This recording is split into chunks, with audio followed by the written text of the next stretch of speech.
আপনারা দেখছেন smart knowledge YouTube channel. তো বন্ধুরা, আজকে আমরা এই ভিডিওতে আলোচনা করব রিভিউ পিটিশনের বর্তমান আপডেট কী রয়েছে। তো বন্ধুরা, আশা করি সকলে জানেন একজন চাকরিহারা সুমন বিশ্বাস উনি কিন্তু বলেছিলেন যে গত 8 তারিখে রিভিউ পিটিশনের রায় ঘোষণা হবে। তো তারপরে কিন্তু কোনো রকম গুরুত্বপূর্ণ আপডেট পাওয়া যায়নি। তো 8 তারিখে কিন্তু কোনো রকম রিভিউ রায় ঘোষণা হয়নি। তো বর্তমানে এখন কী আপডেট উঠে আসছে, তো গতকালকে কিন্তু একটা আপডেট আপনার সঙ্গে শেয়ার করেছি, আশা করি আপনারা জানেন। সোমবার কিংবা মঙ্গলবার নাগাদ একটা গুরুত্বপূর্ণ আপডেট পাওয়া যেতে পারে। তো আজকে বর্তমানে একটা আপডেট উঠে আসছে, গুরুত্বপূর্ণ আপডেট পাওয়া যাচ্ছে। তো অবশ্যই বন্ধু ভিডিও সম্পর্কে দেখুন, শেষ পরে দেখুন। নতুন দর্শক হয়ে তাহলে অবশ্যই চ্যানেলটিকে সাবস্ক্রাইব করে সঙ্গে অনুসরণ রাখবেন প্রতিনিয়ত যে কোনো সরকারি বেসরকারি সবার আগে চাকরি খবর আপডেট পাওয়ার জন্য। আপনারা অনেক শিখতে পাচ্ছেন কেসের ডায়রি নাম্বার কেস নাম্বার দেওয়া রয়েছে এখানে। তো গত 5-8-25 তারিখে কিন্তু রিভিউ পিটিশন চেম্বার হিয়ারিংয়ের জন্য উঠছিল।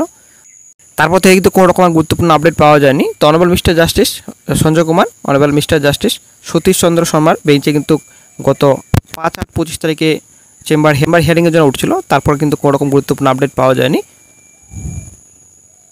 তো এখনও পর্যন্ত কিন্তু অফিসিয়াল সাইটে অফিসিয়াল অর্ডার কপি প্রকাশিত হয়নি। সবথেকে কিন্তু ব্যাড আপডেট সকল চাকরিহারাদের জন্য। তো বন্ধুরা, যোগ্যদের একটা এসএলপি সুপ্রিম কোর্টে দাখিল হয়েছে কিছু ক্লারিফিকেশন চেয়ে।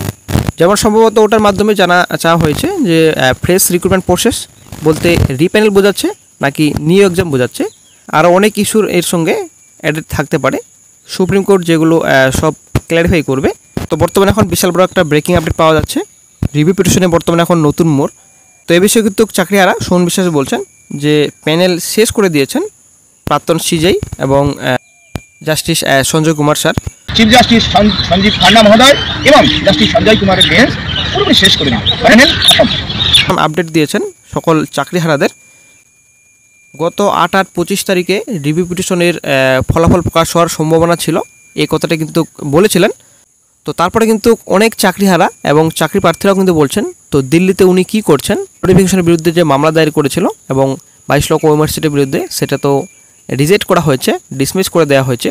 এখন তিনি দিল্লিতে কি করছেন। তো অনেক চাকরিহারা কিন্তু বলছেন এই বিষয়ে কিন্তু সুমন বিশ্বাস বলছেন যে আমি দিল্লিতে কি করছি সেটা আমার ব্যাপার, কারণ আমার চাকরি চলে গেছে, আমার পরিবার আছে এবং এই যে ক্যামেরাম্যান রয়েছে তো ইনারও কিন্তু পরিবার রয়েছে, আমাদের সকলেরই পরিবার রয়েছে, আমাদের হকের চাকরি কেড়ে নিয়েছে।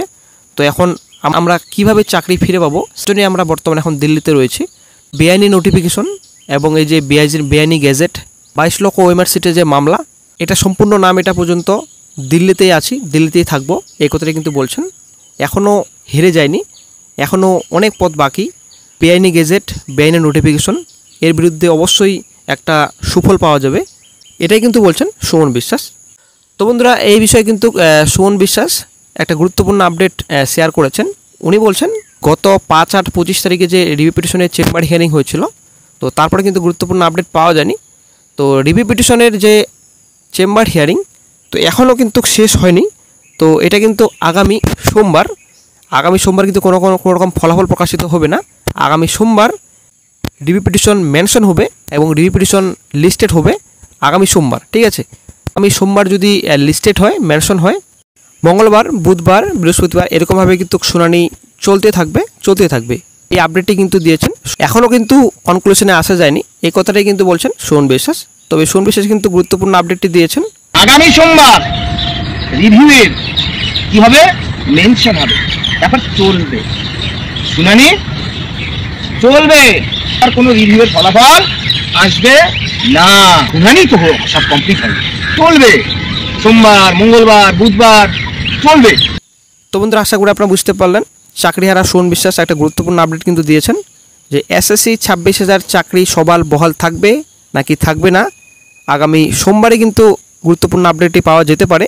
আগামী সোমবার রিভিউ পিটিশনটি মেনশন হবে এবং শুনানির জন্য লিস্টেড হবে। তারপরে কিন্তু মঙ্গলবার, বুধবার, বৃহস্পতিবার করে এরকমভাবে কিন্তু চলতেই থাকবে শুনানি। এই গুরুত্বপূর্ণ আপডেটটি কিন্তু সুমন বিশ্বাস দিয়েছেন গতকালকে। তো আসলে একটা এই মুহূর্তে বিশাল বড় ব্রেকিং আপডেট, রিভিউ পিটিশন বর্তমানে কিন্তু শুনানি ফের হবে। তো এই যে গত 5-8-25 তারিখে চেম্বার হিয়ারিং ছিল, বর্তমানে এখন শুনানির জন্য কিন্তু লিস্টেড হবে। এটাই কিন্তু একটা গুরুত্বপূর্ণ আপডেট বর্তমানে পাওয়া যাচ্ছে। তো বন্ধুরা, এটাই কিন্তু এখন দেখার বিষয়। একটা গুরুত্বপূর্ণ পয়েন্টে চলে আসছে। এই যে বন্ধুরা, আগামী 7 তারিখ 14 তারিখ সেপ্টেম্বর মাসে পরীক্ষার দিনক্ষণ যে ঘোষণা করা হয়েছে, তো 7 তারিখ 14 তারিখের আগে কি রিভিউ পিটিশনের ফলাফল ঘোষণা হবে? একটা কিন্তু আসলে প্রশ্নবোধক চিহ্ন বর্তমানে। অবশ্যই আপনারা কমেন্ট বক্সে জানাবেন। রিভিউ পিটিশন যদি 7 তারিখ 14 তারিখের মধ্যে রায় ঘোষণা না হয় তাহলে কি হবে? তো এই হচ্ছে ব্যাপার। তবে এতদিন সময় লাগবে না আশা করা যায়। রিভিউ পিটিশনের অর্ডার কপি খুব শীঘ্রই প্রকাশিত হবে। যদিও চাকরিহারা সুমন বিশ্বাস কোন সোর্স থেকে বলছেন, আগে খবরটি পেয়েছেন, আপডেটটি আমাদের যে শেয়ার করছেন, কোথা থেকে খবরটি সংগ্রহ করেছেন সেটাই হচ্ছে ব্যাপার। যদি উনি ব্যক্তিগত মতামত দিয়েছেন তাহলে তো কোনো কিছুই হবে না, কারণ ব্যাপারটা হচ্ছে কোনো রকম অফিসিয়াল সোর্স মারফত খবর ছাড়া কিন্তু কোনো কিছুই হবে না। তো রিভিউ পিটিশনের শুনানি কি ফের হবে, এই যে চাকরিহারা সুমন বিশ্বাস বলছেন। তো দেখা যাক আগামী সোমবার কী গুরুত্বপূর্ণ আপডেট পাওয়া যায়। তো যদিও এই যে গত 8-25 তারিখে রিভিউ রায় ঘোষণা হওয়ার একটা গুরুত্বপূর্ণ আপডেট দিয়েছিলেন উনি, তো সেটা কিন্তু কোনো রকম মিলেনি। অনেকেই কিন্তু গালিগালাজ করেছেন সুমন বিশ্বাসকে। তো এখন দেখা যাক কী গুরুত্বপূর্ণ আপডেট পাওয়া যায় আগামী সোমবার।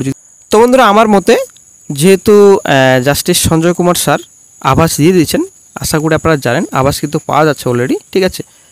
এই যে নোটিফিকেশন বিরুদ্ধে মামলা, এই যে কিছুদিন আগে এজ রিলেকশন ব্যাপারে মামলা হয়েছিল, তো এই মামলাতে কিন্তু পরিষ্কার বোঝা যাচ্ছে, একটা আভাস পাওয়া যাচ্ছে যে জাস্টিস সঞ্জয় কুমার স্যার এই মুহূর্তে কিন্তু কোনোরকম কিন্তু কোথাও জলখোলা করতে চাইছেন না এবং কোনোরকম কিন্তু জটিলতা বাড়াতে চাইছেন না, এটা কিন্তু পরিষ্কার বোঝা যাচ্ছে, ঠিক আছে। উনি কিন্তু স্বয়ং নিজেই বলছেন যে কোনোরকম আর জটিলতা বাড়ানো উচিত নয়, পরীক্ষার দিনক্ষণ ঘোষণা হয়েছে, এটাই কিন্তু পরিষ্কার কিন্তু জাস্টিস সঞ্জয় কুমার স্যার বলছেন। তো আসলে একটা বড় আভাস পাওয়া যাচ্ছে কি হবে রিভিউ পিটিশনের। ব্যক্তিগত মতামত হিসেবে অবশ্যই চাকরিহারাদের উদ্দেশ্যে বলছি, আপনারা প্রিপারেশন নিন, কারণ বেশি হাতে সময় নেই, আপনাদের পরীক্ষা হয়তো দিতেই হবে, এটা কিন্তু অনেকটাই কনফার্ম।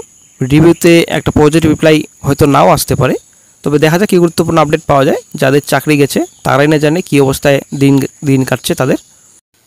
তো বন্ধুরা, এই বিষয়ে এই যে রিভিউ পিটিশন করা হয়েছে বর্তমানে, তো এই বিষয়ে কিন্তু আইনজীবী অরুণাভ সেন জানিয়েছেন যে কেবলমাত্র টেকনিক্যালি ভুলেরই রিভিউ হয়, আর সুপ্রিম কোর্টে রিভিউ করে বিশেষ কোনো লাভ হয় না, কারণ শীর্ষ আদালত নিজের ঘোষিত রায় বড় একটা পরিবর্তন করে না।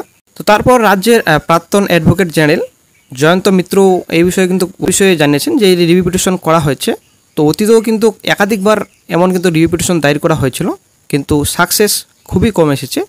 এই বিষয়ে কিন্তু আইনজীবী মিত্র আরও জানান যে এই যে রিভিউ পিটিশন করা হয়েছে, চূড়ান্ত নির্দেশ দেওয়ার সময় সুপ্রিম কোর্ট প্রকাশ্য এজলাসে বসে কোনো রায় লিখে শোনায় না। যে বেঞ্চ রায় দেয় তার সদস্যরা প্রাইভেট চেম্বারে বসে সিদ্ধান্ত গ্রহণ করেন। কিন্তু বন্ধুরা, সকল আইনজীবীদের বক্তব্য হিসেবে যে আইনজীবী মহল জানাচ্ছেন যে এই বিষয়ে কিন্তু অনেকটাই সংশয় রয়েছে রিভিউ রায় পরিবর্তন হবে কিনা। যেহেতু এই রায় প্রধান বিচারপতির বেঞ্চ দিয়েছেন, তাই রিভিউ পিটিশন আদৌ গ্রহণ হবে কিনা সেটা নিয়ে কিন্তু অনেক সংশয় রয়েছে। এই যে গত 3 তারিখে রায় দিয়েছিলেন সেটা পরিবর্তন হবে কিনা সেটা কিন্তু অনেকটাই সংশয় রয়েছে বর্তমানে এবং অনেকটাই অনিশ্চিত। বিষয়ে আরও একজন আইনজীবী, সুপ্রিম কোর্টের প্রবীণ আইনজীবী অশ্বিনী উপাধ্যায়, উনি কিন্তু বলছেন যে রিভিউ পিটিশন খারিজ হওয়ার আশঙ্কা কিন্তু 9.99% রয়েছে। এই যে রিভিউ পিটিশন দায়ের করা হয়েছে বর্তমানে 170+ কিন্তু রিভিউ পিটিশন জমা পড়েছে, আশা করি আপনারা জানেন। তো এখন কিন্তু শুনানি হবে, এটাই কিন্তু বলছেন চাকরিহারা সুমন বিশ্বাস। এই যে 170+ রিভিউ পিটিশন জমা পড়েছে, সম্পূর্ণ কিন্তু শুনানি এখন পর্যন্ত কমপ্লিট হয়নি। পিটিশনের শুনানি হবে, তারপরে কিন্তু রিভিউ পিটিশনের জাজমেন্ট প্রকাশিত হবে এবং অর্ডার কপি আসবে, এটাই কিন্তু সুমন বিশ্বাস বলছেন। এই যে আপডেটটি দিয়েছেন সুমন বিশ্বাস, এই আপডেটটি কতটা সঠিক সেটা কিন্তু আগামী সোমবার কিংবা মঙ্গলবারের মধ্যে কিন্তু বোঝা যাবে।